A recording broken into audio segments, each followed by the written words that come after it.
बुनियादी प्रशिक्षण की मांग को लेकर धरना पर बैठे हैं। ये बहाली होमगार्ड की बहाली है जो 2017 में बहाल की गई थी।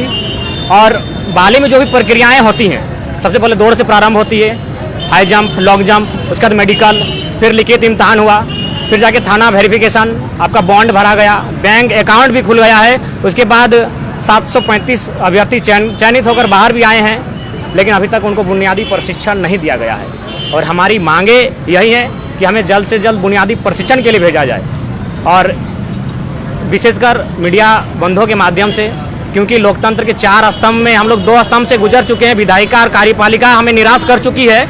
अब हम लोग मीडिया के बंधुओं के सामने प्रार्थना करते हैं, उसके बाद हम लोग न्यायपालिका की शरण में जाएंगे। फिलहाल तो 2 अवस्थाओं से हम लोग गुजर चुके हैं। हम लोग लगभग दर्जनों विधायक से मिले, यानी विधायिका समाप्त हो चुकी है, और उसके बाद कार्यपालिका का जो काम होता है उन्होंने भी ठीक से काम नहीं किया। जो लोकतंत्र में चौथा स्तंभ होता है वो अब मीडिया बंधु जो चौथा स्तंभ आप लोग कहे जाते हैं, आप लोगों से विशेष प्रार्थना होगी, क्योंकि भारत देश संवैधानिक देश है। यहाँ जन्मसिद्ध अनुच्छेद 12 से लेकर अनुच्छेद 35 तक हर एक नागरिक को मौलिक अधिकार प्राप्त है, लेकिन बावजूद इसके हमारे अधिकारों का हनन किया जा रहा है। हमने पूरी ईमानदारी निष्ठा पूर्वक अपने पसीने को बहाकर इस बहाली को क्लियर किया है, लेकिन इसके बावजूद हमें नियुक्ति से, बुनियादी प्रशिक्षण से रोका जा रहा है। जो भी सरकारें बनती हैं वह युवाओं, छात्रों को ध्यान में रखकर उनको बहलाकर सरकारें बनती हैं। जैसे ही सत्ता में आती हैं सब लोग युवाओं को भूल जाते हैं। कहा जा सकता है कि सरकारें सत्ता के नशे में चूर हैं, जनता से कोसों दूर हैं, उनकी सेवा में सैकड़ों दासी है और जनता भूखी प्यासी है। पिछले दिन आप लोग उपायुक्त से भी मिले थे? हमने सबसे मिला सर, जो भी अधिकारी, पदाधिकारी, विधायक, मुख्यमंत्री तक मिले।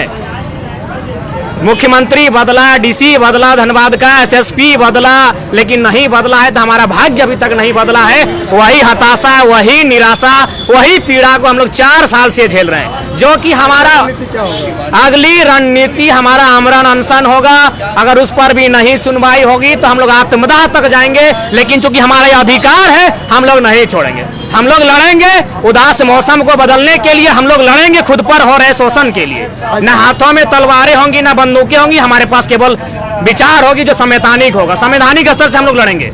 हम लोग को ये नौकरी मिल जाना चाहिए, ट्रेनिंग में हम लोग को भेजना चाहिए। हम लोग 3-4 साल से ऐसे ही बैठे हुए हैं, सब बेरोजगार हैं, इसी से उम्मीद है हम लोग को, लेकिन हो ही नहीं रहा। बहुत जगह हम लोग गए हैं, रांची भी कितने बार गए हैं, सरकार हम लोग को सुनवाई कर भी नहीं रही है। इस लॉकडाउन में तो और महामारी हो गई है, तो ये अगर रहता हम लोग का नौकरी तो सबको राहत भी होता, लेकिन कुछ नहीं हो रहा, सब बेरोजगारी बैठे हुए हैं। कब बहाली हुई थी? 2017 सारा जो ट्रेनिंग सब कुछ हो चुका है, सब कुछ, बैंक का खाता भी खुल चुका है, पीएफ खाता भी सब कुछ खुल चुका है। सिर्फ ये ट्रेनिंग में क्यों नहीं भेजा जा रहा हमको, तो खाता भी खुल चुका है। अब पीएफ कटा भी है हम लोग के खाता से, जो हम लोग पैसा डाल के खुलवाए थे, खाता भी, पीएफ भी कटा है, लेकिन कुछ सुनवाई नहीं हो रहा। उतने साल से हम लोग बैठे हुए कुछ तो सुनवाई होना चाहिए। सरकार से यही डिमांड है कि हम लोग को ट्रेनिंग में भेजा जाए, हम लोग को जल्द से जल्द नौकरी मिला जाए। बहरहाल अब देखना ये होगा कि सरकार उनकी मांगों को कब तक पूरा करती है और उनकी स्थिति कब तक सुधरती है।